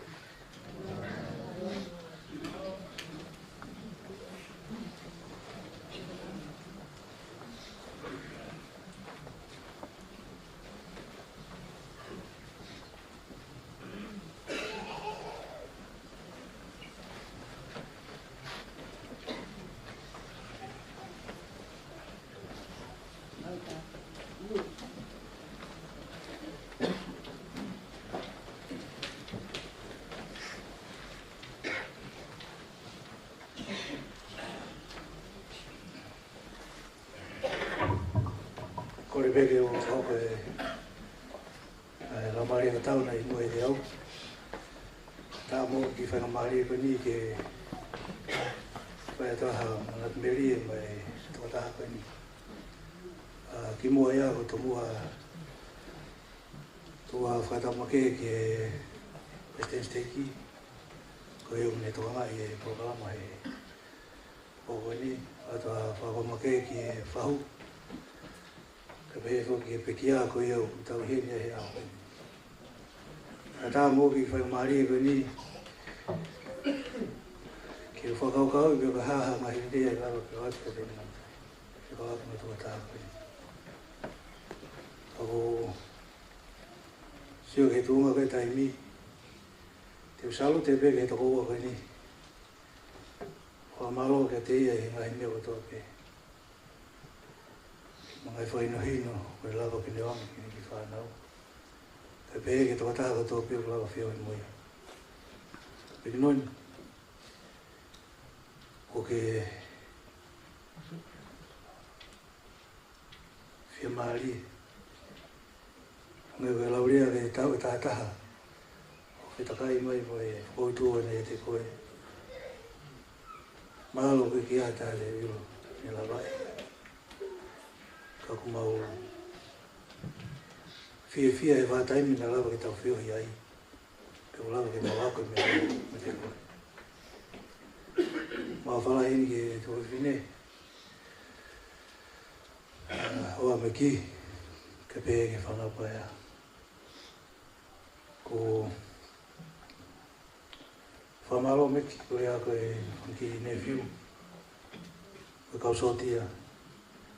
o ke hanga o mai ke lava ke mawhia. Koe tui koe manat meri e pei o lava ke mawhia. Ka oia koe taimi, purei tātou e tautai. E tuku lewa ki mi te taha koe ni, ke lava ke mai wahe, whae koe. Ma whalai atu mek, koe e ka whalau, tala ma ofa. I whai toka. Koe e pēr maa.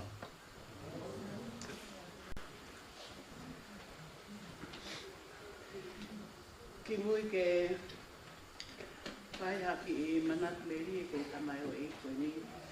E tuku atu ka whakamalo ke o tuai lang tau poto. He ofa mo e taon, o whai ma tau tolu, tau toi au si ai, a e fia whakakoroa.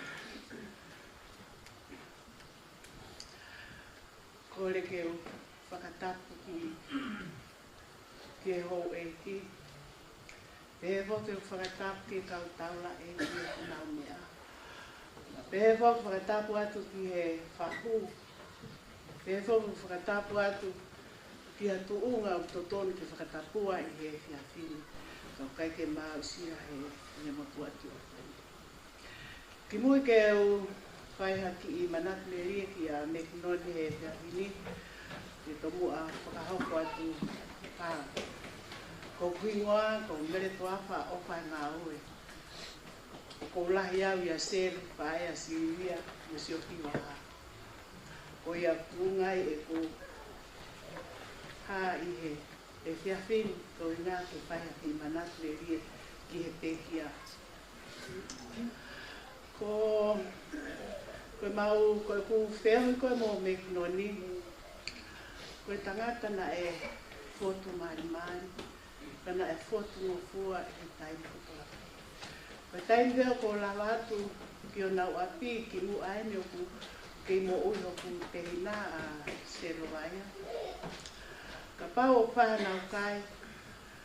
O ku ne haa uia talama ea ke toko mai mea kai. Ka wakai ke kai hoki kaore kau haata mai ke whao haku mea. Ko tangi I kai.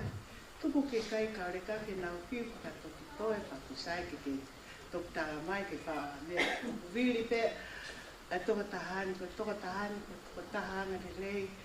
Lena e toka tahana e whaka apa. Tai peni I ko awan ki aki. Mo ki whanau o mau noko I aki. Mau tala noa. Pea koe taimi ko toa pe whaiha mau loka whamiri. Ko paupe ke manatu I a Mekinoni ko ilo I nai maha. O whaatāt, I o nau api, tamai sinivia, o Mekinoni I whare maha. O pēr, io, te wala, tamai kaisai peia mahalo e a tāmai a pongpong. Pēr ko pēni e alo a mea ke o tokot, ko hui nai puke whare maha. O wale pe ko to e tāt, ko pēr sinivia ko wheo hoa, tamai, mau hake mau toria o si hola e ke ngā ue. O pēr, ko hae puke ia, tamai, o pehe o ku nofo pe o ke nofo ia. O ku nofo pe o hori pe ke aro ngā ue. Ko ia ngahi whamiri. Koe tamai o eik koe ni. Nai kai ke nofo noa. Nai nofo pe. O whaiha ngā ue. Ko hui kono ki whamiri. Nea mai ne maha ki. Kana ne langa noa pe.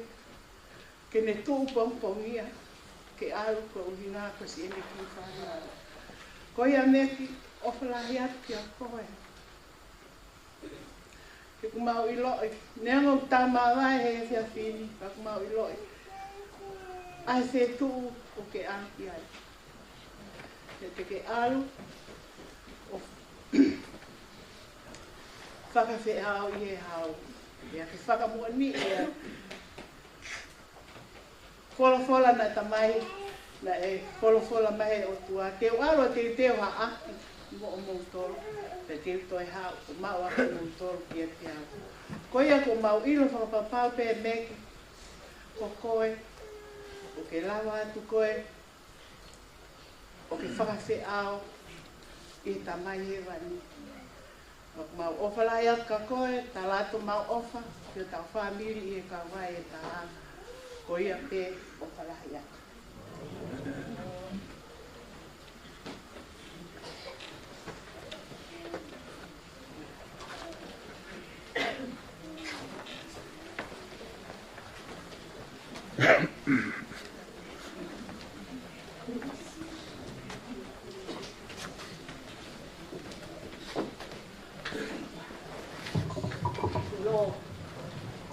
whawheta ki e eiki.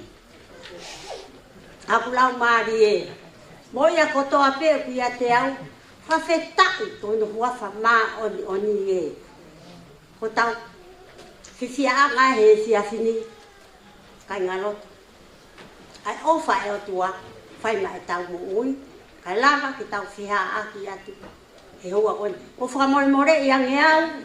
He taimi o kai whoki o poto he lau taimi te rea pe au ia. Ko au ko kurere mai me vavao.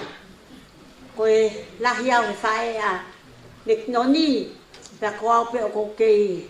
Mana moi he ofa e o tua ko kere mai pa ko whakotua he ape whanau o kau he kai ngalotu koni. Kai ngalotu whaka o whofa. Berina ko whio whofani. Ha, tau mai lotu whani. Ko mea iau whina ngalo ki ai he.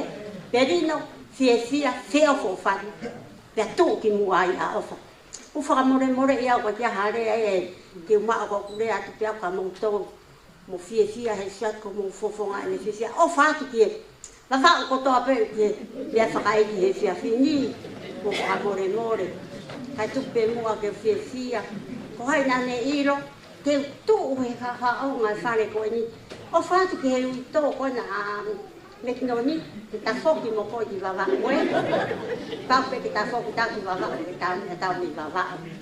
Ko whakamore i au, he kai ki aha mau harea au, ita mai whanau mi mui. O te mo ita kau whia he kau he tū, ko hai nane iro. He ko ofa mai aki o tuafu, tau kune whakakoro aki au. Te mua o ki ai, o tawa ni fungui. Ka whetai ei, ka more pe mo tōru, ko whia pe auia. Kani ko aho o fu, kani ko o fu a hamia. O whalahi atu ki he o, ki fofonga koe ni o ki tamai ki koe ni. Malo o morere, o tanga whae no whanga me ki tanga kai kotoa pēni, o whalahi atu. Whawhetai ke eki e tau au sia e au ni. Ofa ke taki whanonga e eki, ka tau ka mawai, tau aru o eki, pia tau kore ke eki, ke ni haere me taki tau whanonga. Ofa atu. Ofa atu.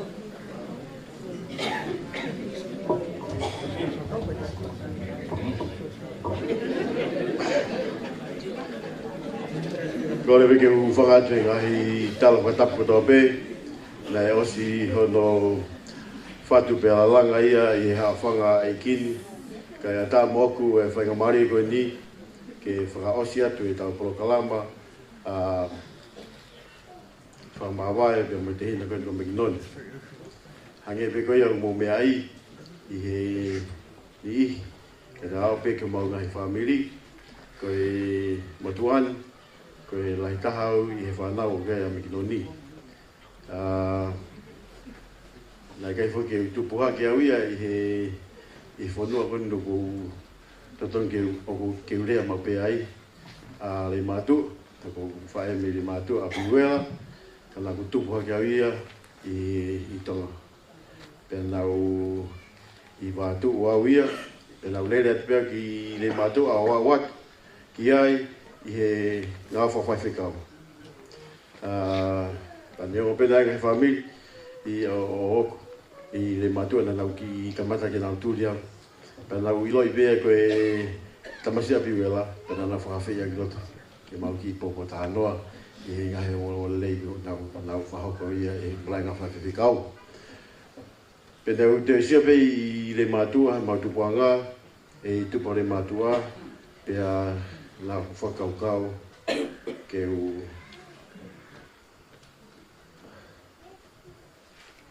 i hu whakawhaia, i hu ki tupuanga, nā whakakau ai, o sai ai ki te au, ke uha, o whenga ki a whetu muri o hei takai ai, kai ngā, nā maufu masiwa, au pitu.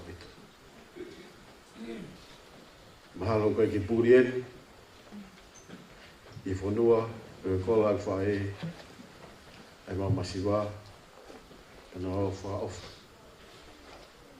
Ana mātunga ai, i mahalo tola, ki o lere me ki whanua koe ni, o whai e whinga.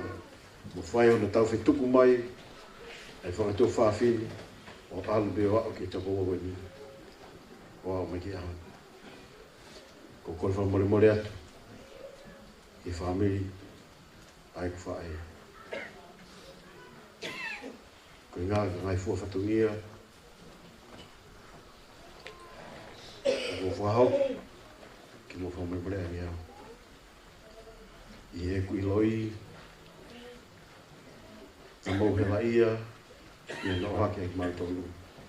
O hawai, mo i te hina ben ko meki. E nā kua kau. Tuku pē, ai whatongia, ke usipe, whahoko pē, moku whangato whawhine. Mana o ngahi hoa. Koe uhinga, he ulahi ma moua ka te kimotono. Ka wata koe whamai mara te kimotono. Ko maa whuka whalahi. Ke te kimotono, ai whamiri o Sirivia.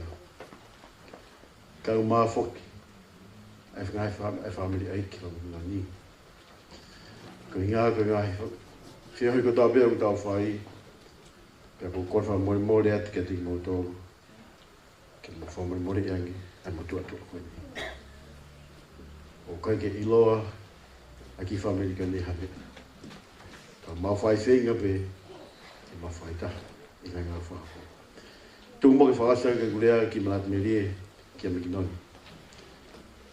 Te ulawe, ki he awha asika ia, o Mekinoni.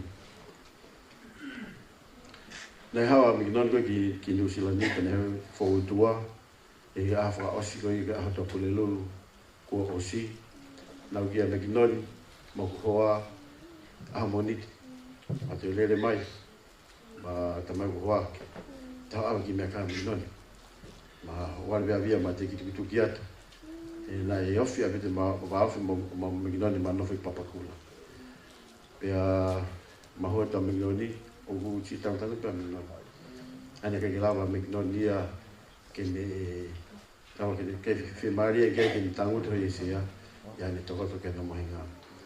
Pea e watu ko ia o mai ka Mekinoni, o nga wale bea ku a ka Mekinoni, o ia ke pa pe Mekinoni ke whewhiha, tawa Mekinoni ku sai. Ka ko sio Mekinoni o ke sai, tawa Mekinoni sai. Ia o monite, pea he tusite na avele a Mekinoni ki he whitu, a mo silo to pe ia i to talahai.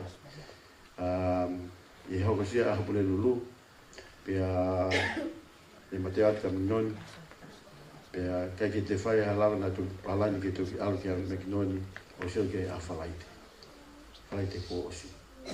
Ia o he whewhita hapule lulu e hoko koi e wha, na e mau ha telefoni me mau tu fini lahi ka ia pa mea seleria, o whahoko manga te au, e soni, o fuwhia mau lahi koi ki alu ki a sio ki a Mekinoni.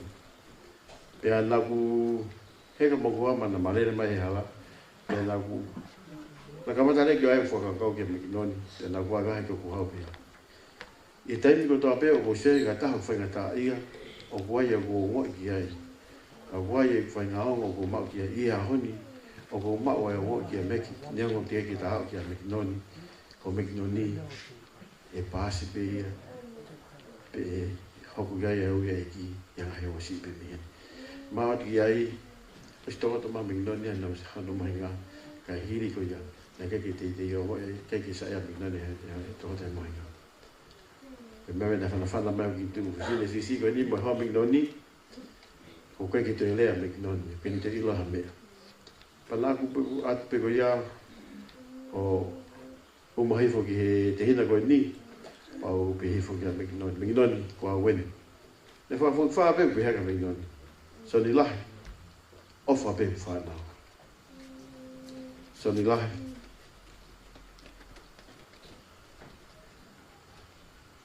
ofa pe i hok whanau. Nā ku iloi, nā tari mai pia Mekinoni.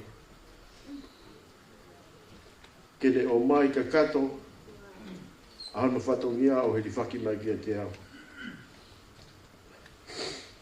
Pena ku pehe kia Mekinoni, hiuio, te ofa pe i o whanau. Pena ku seo kia Mekinoni pa kutalangi. Mekinoni. Whakatata a hoala, me ho hoa, ka maho ki whanau, ka penga tiki mau tolu. Ka lawa ke whanonga atua, he ko whi maa koe tamai he wani ki neui atu koe. Nā umai ki hoko koe ai ni mai a haka tau pē, nei ai mai si toko au ai whae koe a Silivia, mai ne whanau, pena ku kore kia ringi nau tōru. Ke mou ka taki mua, kai whahoko ha tau lotu, ko i hinga, ko ha tāpuaki ki tau mau, o ko ki mau pē Mekinoni, ha manawa maui he moi koe ni. Na hiri pe mau lotu, ko ne hawhi ia koe ai o no, o e aho te taupe. I hawhi koe ai o no, nā kua iai, kia Mekinoni hono ni mā, o ngau e mihi aro ka fu. Pea i he taimi te tau, nā kuha wai ko ia, i huat ki helo ki, nei tokoto pe Mekinoni, tanguta Silivia me ta wha ki taha, tanguta me tui taha, pe nei hanga pe e mata o Mekinoni na fofonga fo, o sio pe ka Silivia ka kau kui kui, pe nau me hangi. Kai ke fo i ko ia no sio fiho mari, pe nei hangi wiki mari Mekinoni. Hawhi ko ia e ono, ka ngau e ki ni ma Mekinoni, na kei piti rara ngau e, pe nei hanga tae ne ka fu, ka koe neui na neui, lātu, lātu. Nā puna fua koe ni. O ka mata ke ne miri whatawhata ne tamai, ka pehefo ki kiona uma, mo ne tangi, mo ui ne tamai. Nā ku unu natu, o tangia lātu, lātu. Whie maari, tuku ho tamai, ke ne whanonga atu. Pētai mi te tau pē na wala ke ni maa Mekinoni na te kaila Mekinoni. E soni, tā i au, tā i tua taha i au. Pēnā pēha ki a Mekinoni. Mekinoni, ka taki whamare more. Whakata tā nge mua ki mautoro, ke lava, ke whanonga whie maari at me moi koni. Ngai se kon sipe me ai, ko mawhatonga ka ato ewa. Ke wha osia, a tā mafu, o te hina koe ni. Aina heke Mekinoni, i toi kuata ki hio no, i ahatapele nono. E ka inga, ke hongo lerei koe ia, o tau i loi o mua ni. O kune a kone kina ia ki tau tolu, ki tau i loi, ai wheitu, nā tau i ai. Koe haa e uhinga o tau i heni ai, ka te almei whe, ka hiri e mau ini. Te tau whia maari e pe. O ku iai hangai palani whakalangi, ko tuku ia e ti. Pau ni hanga koe ia ki tau tolu, ke iai e aho, te tau te whi waki, pe ke tau te whi waki. O ko mao a whalahi ati mau tolu. Whafofonga i atu, ai whamiri. Kai tau rau te whito, ki he witu, kau maa whoki, ai whaki fofonga, o ki nau tolu, ai whanau pai a. Mau te kore whamore more atu eke ati mau tolu e ka inga. Na wai hato whatongia o koe ki tolu mo tāu ia, pia moe anga hau whakauka, ki whamore more ake mau tolu. O mau ofa atu, ki te koe Mekinoni. Whalaua, pia ki whalaua, o mau ofa atu, i he huafa o si supalaisi. Amen.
whanau ta mai e wani ofa.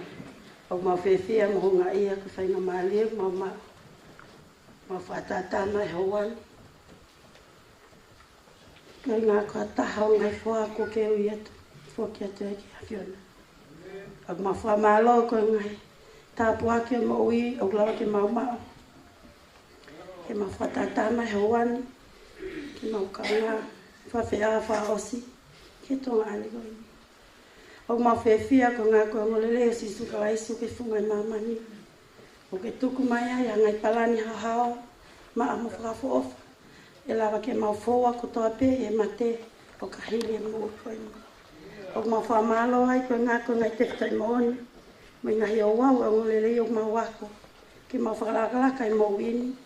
Pea lawa ke mau ilo hala mo whonga ke mau te whoke kai ke awhiona. E tamai he vani o whao mau kole hau toko ni. Tā pekina witou mo ki whanau. A ke anonga mo whe maalie, mo mahino, ke nau lava o tali. Ai ngai whainga tāko toa pēo koko ke te ngau tonga. Tā pekina nge mua ai pasteni o steiki, mo e pi sope, ka maa ka langa whataraiki o ngai heni he whiawhini. Ko ngā ko ngai tataki ko toa pēo o klawa ke nau whai ka te mau tolu e hongolele o mau kau ki ai. Tā pekina nge mua ai whamiri ko toa pē, o klawa ke mau i he malumale whaleni, ko ngā ko ngai whikau ngā mamahi ko toa pē. Ke lawa pē ke mau peha mo i lelei, ke lawa ke mau ha no whamelino mo no whio whani. O mau kole ta mai he vani. Tā pekina ke mau tolo ka mau katutuku atu he whiawhini ko mau ngai api. Whakahawaf mau tolo ngai, whiwhona ngāti ko toa pē te mau whai, ke mau ataki ko mau ngai whamiri takitaki. O mau kore whamoemole ke awhiona, e lahi mo e hulu e mau ngai tōnou nou hawha ahme te mau tolu, hanga mo whamoemole ak mau tolu. Ka uilonga ngai tāpua ke tōtonu ke mau mao, ke oi whai whatata mo whinangalo, koe mau lotu e mo e mau whalai ke awhiona, i loto mau lalmooni, pia ua whaal ko sisu ka lais. Amen. Ka taki peke whahoko te rewa ke whaosia te rewa tau ngahi tūtuni ke me whai ko Mekinoni. Koe apini whokia o ku pulei e mihi kaunsolo, koe o ku whemau ke te ataheni i he hawhi ko ia ai hongfulu. Sai, i he taim ta tau pe, koe whamalolo to honga atu mea mea te ki mautolu, ai whanau ka mo whoke witou ko mo mea mai ki whitou ngā mamahi, ka hiri pe koe ni, i ho mea atu koe ki tua ta whakitau matau, te ke sio pe kua kau tangata ai, o koe haki trei lai, Pasio sia pe wai na ki mea ofa ki tua ka te koe ka tak fa mai mo. Te la mea pe ki ap o sit ko toki o kuki atuai ko nya ko lava ma atuai. Ma ke me ai ko mea fa ai ka Mekinoni. Ko fa osibe o pau fe mau ki fe lok fa osibe mo Mekinoni. Ki fa tai net ko ni. Ka fe lok fa osibe mo Mekinoni. Ka hiri pe ko ia. Ye fa haele deva ai sino o Mekinoni ko na api movia. Silivia ki Papakula, pia katak famili. Mo maheni, pia mo koe pe o tau ki talango fuhe mea koe ni. Ta talango fuhe wa oska Silivia. Kai ki te whima e Silivia e taia ke polisi o pati ki te aset ki ai. Silivia pe ia, pa moene ki whanau, te nau whaosi. Nau spend time whaosi, pia mo Mekinoni o na ki api, e poni. Paulewa te ki te whima te ke he hao, a whainga mari, a pongi pongi, Whikaua, Noa Walu, Park Estate, Hongfulu, Masila, whahaukaha no malangai mea whakaiki i Apsias, Steak Center ko i Papakula Steak. Ko tau ngongo pe tai mini. Katai whamore more. He kai pe o koe purei pe tātou, mātui whanau pe nuke he tātou matong. Purei pe tātou heni, i tau taini, mai whaitu, mai lao o tau iai. Ka hiri koe ni, mea mawhi lak mau Mekinoni, hiri pe ko ia, Pai tu talana, mo tu talana Facebooka. Alat mo ni ka kai kolo me at ki he o to ata ye ki ofa e witou ka ma fo ke fa na mo mo puna.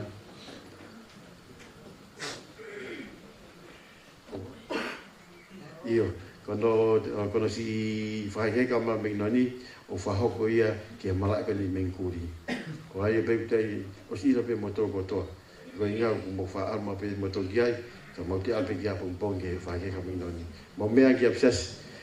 Ua no wal Park Estate Papakula, Steak Center ko ni o mahina be malanga a Mekinoni hang fulu ma wa mene e sino Mekinoni ka tafa mo mo una ke te hanga fa wa si e wi to mo ki fa nau ke ma be nau to be ma Mekinoni na ki api a ton me ki malanga malo a pito malo ko ia pe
Yeah.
Lo tonga koe e tau whilaku asu o Mekinoni.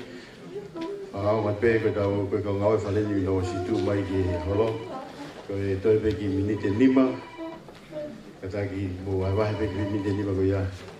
Kai tuanga Mekinoni. Kene si i whanonga atu whanonga bitu.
Tai e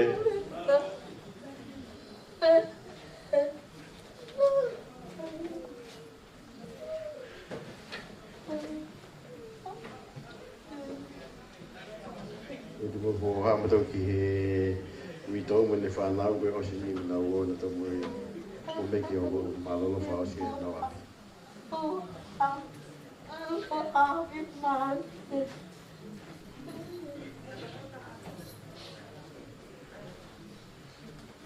Malo pito, malo e si talango fua mai ki tau ki o whai tau ngai whatungia koe taiti whuka ni e lea whiu lewa ki tau